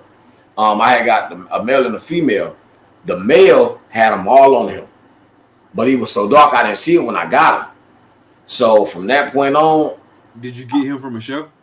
Nah, I got him from somebody else. But then I had went to a show and brought an animal in. So they wanted him and they wanted an animal that I had got from the show. They were the most infested. You know what I'm saying? And he was at the top of that rack, and the other one was like on the bottom of that rack. They were both still, it was like quarantine still. But they were, so I had like, so it was when it was in the other room. So I can kind of show you the setup here. So you see how these animals are right here, right? So it would be like this was turned, not this way, but like that. So I had those two racks. They would be like this corner. The other rack was on that corner of the room. You know what I'm saying? Like, and the room was pretty big. So it's like 11 feet, 12 feet away. So they were on that rack. That was what I considered my quarantine rack at the time because that was all the space I had. So they were on that one. I hadn't dealt with none of these yet on this side. So when I noticed them, I took everything, I instantly, I talked to a couple of people. My homeboy came out because he had dealt with them. So I had talked to a partner of mine. He came, he was like, yeah, bro, them is mites. So I took some pictures, sent them. I'm like, all right, boom. As soon as I seen that, I'm like, what the hell do you do? So I'm YouTubing, Googling. I'm talking about I'm research, trying to figure it out. So I took everything, dumped everything, including the other ones, everything, no substrate for nothing. Everything went on paper towels and paper. When got Frontline, I soaked everything. I mean, every single animal I had, I soaked it in regular water first, then put Dawn soap in it, warm water, whisked the soap around and soaked every animal in Dawn dish soap for about 15, 20 minutes. Took them out of that. I sprayed Prevenamite, Frontline, all that. And then I got some olive oil and rubbed olive oil on the animal. And did that on everything and, did that about a week and a half, probably 2 weeks later. Did it all again. About another 2 weeks after that, did it again. And I did it by probably 4 times total. By the fourth time, I didn't see nothing, wasn't nothing there. You know what I'm saying? And me, I go extreme. So I had fogged the whole house, everything. Bombs upstairs, bombs downstairs. You know what I'm saying? Like, I got the stuff that kill bed bugs. I did all that. Like, I'm getting rid of all of this. Haven't had that issue again, but going through that experience, I learned a lot about it. I'm like, so for a while, I was like, man, I be iffy about, going to shows because it be so many people that you come in contact with. You have no clue how another person keeps their animals. You know what I'm saying? That's my main thing about doing shows. Yeah, so that's kind of was one of the things I was like, I don't know. But I've talked to a few people that have done them.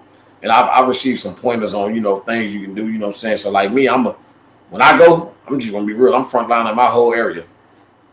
Don't care how somebody else feel about it. Like, this is not about you. I'm not trying to shoot a shot or say you're bad. I want to protect my investment. So I'm frontlining my whole table. I'm treating all the animals, you know what I'm saying, going, and treating all the animals coming back. When we come back, everything is going to quarantine. But I'm frontlining my whole area, preventing my whole area. In the display cases is gonna have, you know what I'm saying, and I'll let you see the animals, of course, you know what I'm saying, but I'm not gonna really be one of them. Oh yeah, here, pick it up, go ahead and take it, touch it. Not touch 18 other animals. Nah, you can look at it. You want to buy it? Now I'll pick it up and I'll hold it and let you see it. You know what I'm saying? And I'm not trying to be ugly, but if you choose not to keep this animal, I still have to ensure the safety of the rest of my collection. And it's gonna have 100%. So 100%. I think that if people aren't so, in their feelings, then it's something that you should respect. You know what I'm saying? That how you was, I would respect that. That's how you come. Yeah. Like I don't been back and forth about shows, back and forth. We'll probably do it, but we gonna be the same way. You know what I'm saying? Like we're gonna have like quarantine protocols, intake, out, take them to the shows, all that. So yeah, I want to be as safe as possible. I think that's the best way to be. And I think though, man, also like doing the shows is a good way to get you kind of out. You know what I mean? Because like say you've been one NARBC, right? Just think about like.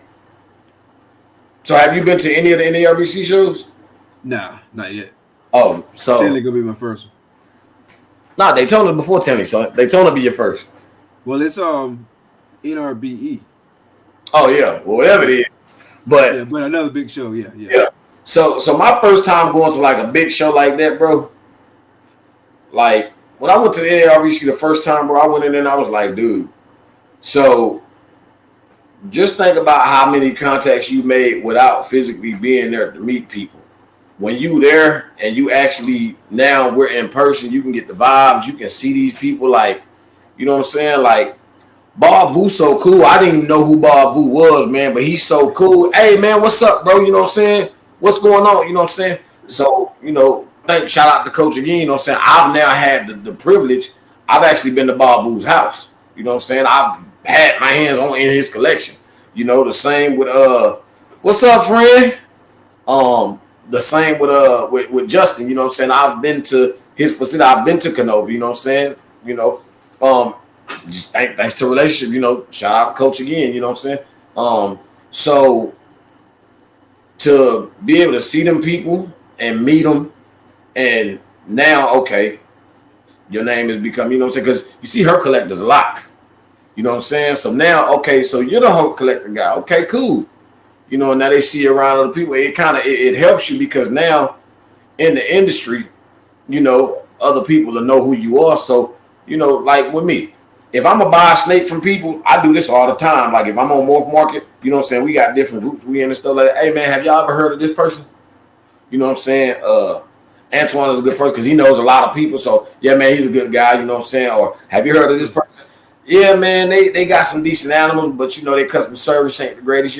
Hey, man, look, this is the experience I had with that person. I've heard of them. I've never personally dealt with them, but whoop-de-woo, whatever. So by the time if that's what's going on, when the people get to see you, they know who you are. And it's a tangible experience. Well, now other people that see who Herp Collector, man, who is this Herp Collectors guy? Now they'll know. Oh yeah, no, we met Mike. Mike is stand up. He A1. You know what I'm saying? Like so. It's man for me. It was like, dude, and then like the last NARBC I was at, when I went to Arlington, actually, bruh, it tripped me out to now be gaining. I don't want to use. I guess I don't want to use the word notoriety, but to be known. I had people like, hey, dude, I watch your YouTube channel, and word, that's what's up. Yeah, you know what I'm saying? Like people, but I'm like, and these are random ass dudes. Like, bro, don't just walk up on me like. I'm from a different kind of life. Like, I ain't there no more, but like, I was younger at one point, You know what I'm saying? For real, I was standing there, man, and the dude walked up and kind of said, man, like, hey, man, what's up, man? And I was like, all right, what's up, homie?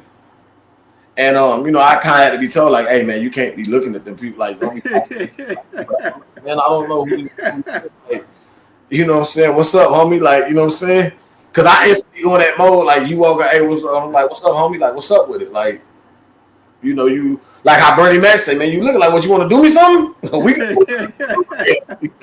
but so to just, he was like, hey man, can I take a picture with you? You know what I'm saying? I watch your YouTube. Matter of fact, this girl right here he was like, man, that BPI Exantic girl you got, man, she like my favorite animal you got, man. She's gorgeous.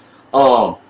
So, but I had no clue who this dude was, so it tripped me out. So for me, it also was like I guess an eye opener. So like a Justin, like a Canova, like Justin is really an introvert. So for me, I'm an extroverted introvert, if that makes sense. Like, yeah, I'm real social. I got the social ability, but I don't like people. You know what I'm saying? Yeah. For me, it was like he's completely an introvert. So with Justin literally has to turn it on and be Justin, the face of Canova. And then you can kind of say, like, when we went to visit him, like, you can see it, you know what I'm saying? Not in a bad way, but you could tell, like, okay, like, he was engaged, like, it was off the hook, man. We had a blast. But you could see, like, it takes a lot out of him because that's not who he is as a person. You know what I mean? Yeah. I'm the same way. Like, I can be extroverted, I can be sociable, you know what I'm saying? I can kick it, but, like, naturally, I'll just be quiet, you know what I'm saying? I can just chill in the background too. But you can't just chill in the background, you know what I'm saying? Like, if you want people to know who you are, you want to, you know what I'm saying, make connections, you want to network, you gotta talk, you know what I'm saying? But I can easily just chill in the background and just be quiet. Yeah, man. I had to learn that. Like, when I was younger, I used to be like that. Like, I would just stand in the back, real observant, you know what I'm saying? Because I just didn't fool with people. But as I grew older, you know what I'm saying, like, God gave me certain gifts, and the ability to speak and stuff like that is one of the ones that he gave me that a gift. And I'm like, man, I end up having to talk to people, but then I leave and it's like, no, I don't really want to fool with you. Like, oh, hey, let's go hang out. Like, no, I don't really want to hang out with you now. We just you on some other stuff. All right, bro. Before I let you get out here and enjoy the rest of your night, I got a few random questions for you. All right. All right. So if you could live anywhere in the world, anywhere, where would it be and why? Man, I don't even know. You gonna chill in Texas? Nah, I'd leave. I probably wouldn't even stay in the USA. You say you wouldn't stay in the USA? Probably not. If I could live anywhere in the world, yeah. Now I'm sure it's somewhere that's better than here. I love my country, but I don't go like, you know what? I think, I don't know. That's a tough one. Anywhere in the world.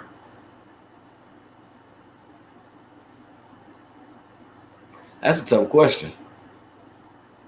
I'm gonna answer that one before the show over. Like, before the last question, I'm gonna have to think on that one. I got you. I'll let you think on it. So if you could have dinner with any three people, dead or alive, who would those three people be and why? Any three people, dead or alive? Yeah. One would be my dad. Work. Yeah, one would be my dad. It just, saying, there's a lot of stuff since he's passed that I've been through. And dealt with and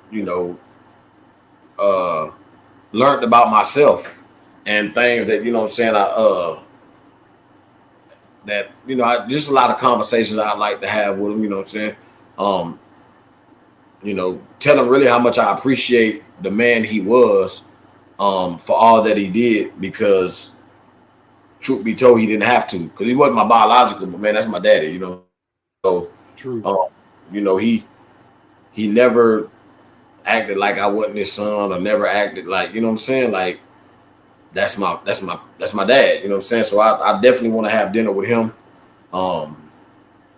Definitely him.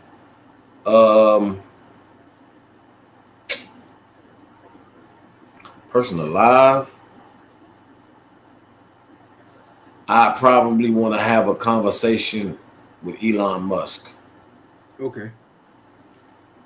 Sit down with him. What would y'all talk about? Just kind of pick his brain business wise and just like his thought process, because I believe he's into some different stuff, and just kind of figure out, like what be the angles with different stuff. And obviously he's the richest person in the world, ain't it? So like, hey man, what did you do, to amass, such an empire, so that I can take a couple pointers. Not that I want to be the richest, but I definitely like to be well off. Comfortable. 100%. Yeah, for sure. And the last one, dead or alive. I'd probably talk to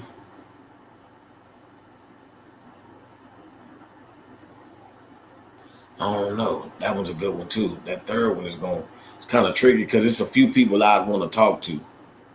Because I guess for me it would be just to come because I'm big on like why people are how they are, as opposed to just talking about how you are.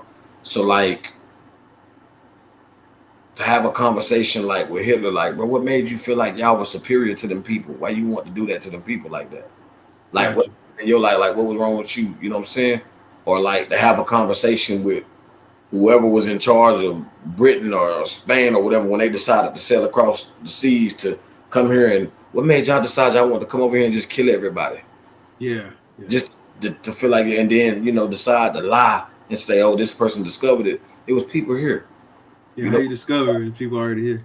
Yeah, like what make y'all want to be like that? Like, you know what I mean? So I think that it would be, it'd be a few, but probably, man. You know what? Another probably like Tesla. Okay. Maybe Tesla, or if not Tesla, then King Tut. Okay. Because they had such, back in those times, man, the technology was, what we consider these days is much more advanced than, yet they had certain ways that were so mysterious we still can't figure out. Stuff we can't figure out exactly to this day. Yeah, like, when they were building the pyramids, like, how did y'all do this? What were the mathematics? You know what I'm saying? What were the equations y'all used? How did y'all come up with this? Logistically, how did y'all do it? How long did it take you? Right. So that would be somewhere along those lines. All right, those some good ones, bro. And so last one. So if you won $10 million tomorrow, how would you use it? Well, I'd be debt free. Yeah, for sure. For sure. If I won $10 million tomorrow, my mother. And we're assuming no taxes too. Let's just pretend. Yeah, so my already pretending for life.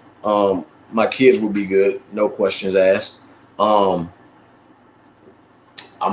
definitely going somewhere. Like tomorrow, I'm leaving tomorrow. I'm going somewhere. Job don't even exist no more. But see, with me, put in your 2 weeks, or you out? Man, please. I'm out. No, this ain't here for 2 weeks. I let them know, like, hey, listen, man. I just I'm gonna be honest. I'm not climbing on no roof today. Nothing like that. And I wouldn't want to leave them just high and dry, like be funky towards them, because they didn't have to give me the opportunity. You know what I'm saying? Honestly, like my manager and another property manager that saw me, they saw enough in me. Like they're the reason I got it, because they spoke so highly of them. They're even the reason that I'm getting the pay I'm getting. It was their word that got me where I'm at. So I wouldn't want to do that to them. So I'd be half decent, but they probably wouldn't get 2 weeks out of me. I'm gonna be honest. They're not getting 2 weeks out of me. Look, I'm gonna give you a stat, maybe 15, 2,000, you know what I'm saying? Appreciate what you did. Might get a little more than that, you know what I'm saying? Look, I gotta go, bro. I can't. I'm not climbing on tomorrow checking now AC. I appreciate you though. So look, you know what I'm saying? I'm gonna give you this. I'm doing you a favor because you don't want to work with me these 2 weeks. Yeah, because I'm gonna be honest with you. They can't come in here and say nothing that I don't like. But I'm a boss, mother. At the end of the day, I'm fine. Now I'm y'all boss. So, but yeah, if I want $10 million tomorrow, man, my kids are good. Which I mean, for me, I'm gonna make sure they good regardless. You know what I'm saying? But yeah, they good. You know what I'm saying? Their mother's good. You know what I'm saying? My mom is straight. My sisters are straight. My niece and nephew definitely going to college, through, you know what I'm saying? But I'm invest. Like, I'm not even going to just, I got $10 million, I'm finna ball out. I'm not getting out of ball pythons. I'm going to continue doing this. So y'all see me at every single show. I'll be at Tinley this year. Daytona, god dang on me. Everyone. See, Schaumburg. I'm at shows I ain't never heard of. Dang it, you know what I'm saying? But I got a whole video crew recording my YouTube videos for me. But now, man, I'm definitely, you know what I'm saying, gonna put those that are most near and dear to me and definitely in better positions. Just because, you know, that money, if I was to win that, that's generational. You know what I mean? So that money would be 10 million tomorrow, but by the end of my life, I would try to do the best I could to make that 100 million. You know what I'm saying? For me and my bloodline and those, you know, coming, you know what I'm saying, that are connected to me. You know, so yeah, definitely, you know what I'm saying? My mom's straight, my sisters are straight, my kids straight, they mama straight. You know what I'm saying? You know, yeah, we good. All that's good. Like, you know what I'm saying? Yeah, for sure. One last question, bro. So what's one question you wish I would have asked that I didn't ask, and how would you have answered that question? Oh hell, I don't know. What's a question that you didn't ask that I wish you would have asked? Appreciate your Royal Cohab. I don't know. I don't even know. I mean, I really, you know, cause see, I like how this interview went. Honestly, man, I think that it was so organic, but like I wasn't privy to what was going on beforehand. So I like, you know what I'm saying, everything is natural. Like, hey, look, this is where I'm at, you know, like right there. You know, you get real deal. Yeah, I used to send the questions, but then I stopped sending the questions because I just wanted to be like a regular conversation. Because when I was sending the questions, like for me personally, I felt like bound to the questions. You feel me? Right. You know what I'm saying? But like without sending the questions, I don't necessarily feel bound to the questions. I feel like it's more organic, and then it's just more of a conversation. So I stopped sending the questions probably about halfway through. You know what I'm saying? Like, yeah, it's working. Yeah. I think if you'd have asked me why, if I would consider doing a show or a podcast or whatever, or why have I not? If you'd have asked me that, I ain't saying I wish you'd have asked, but I've been asked that before.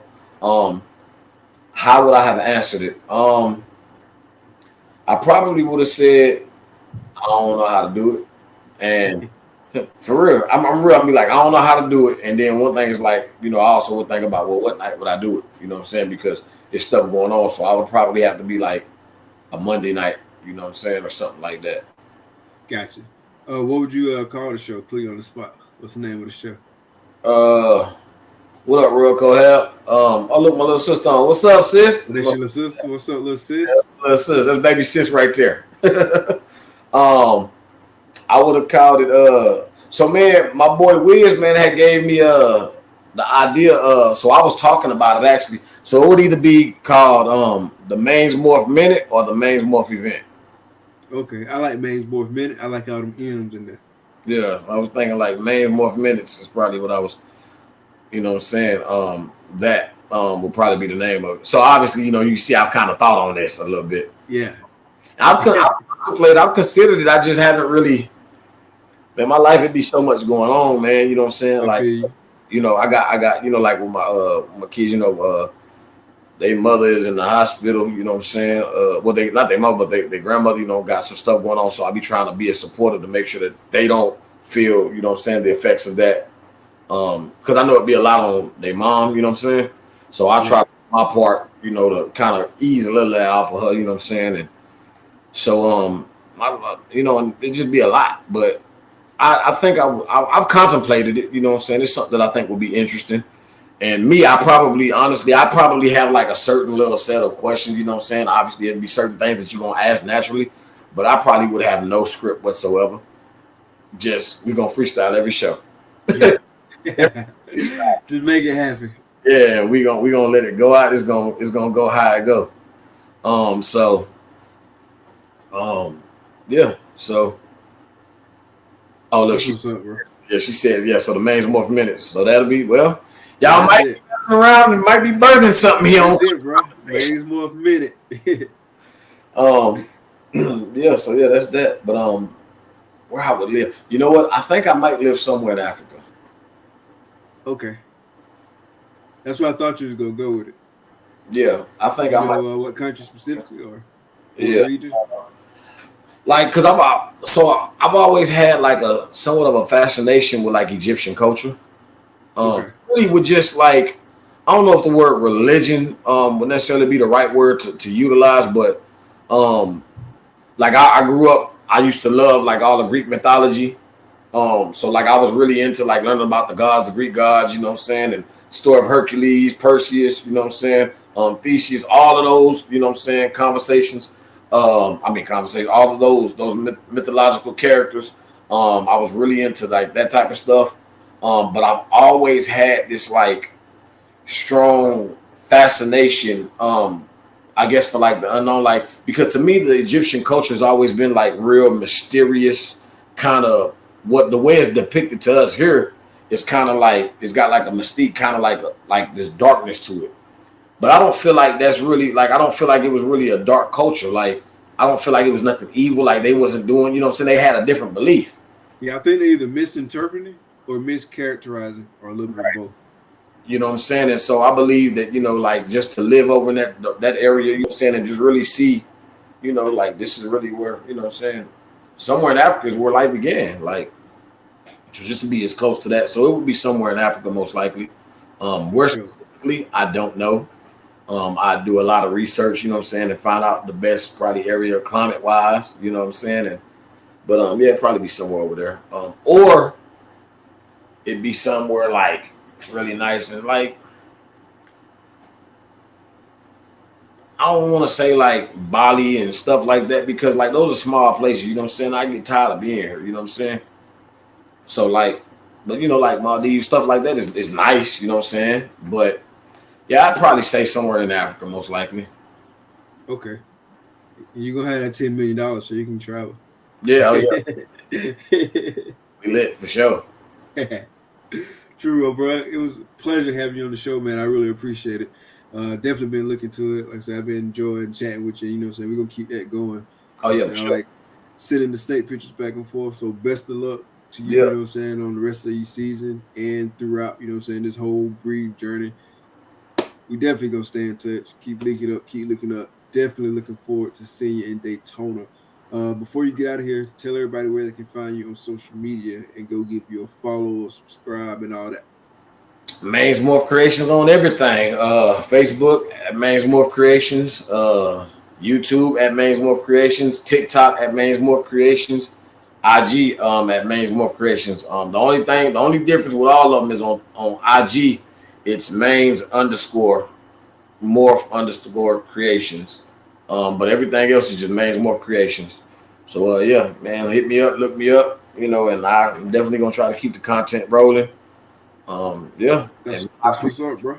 Man, had a blast, and we definitely gonna have a whole lot more clutch conversations that ain't yes, sir.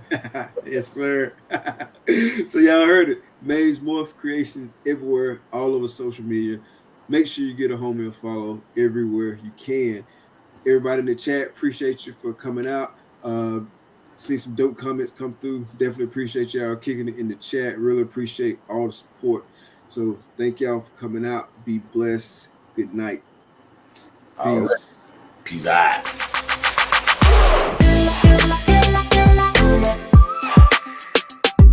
La la la la la la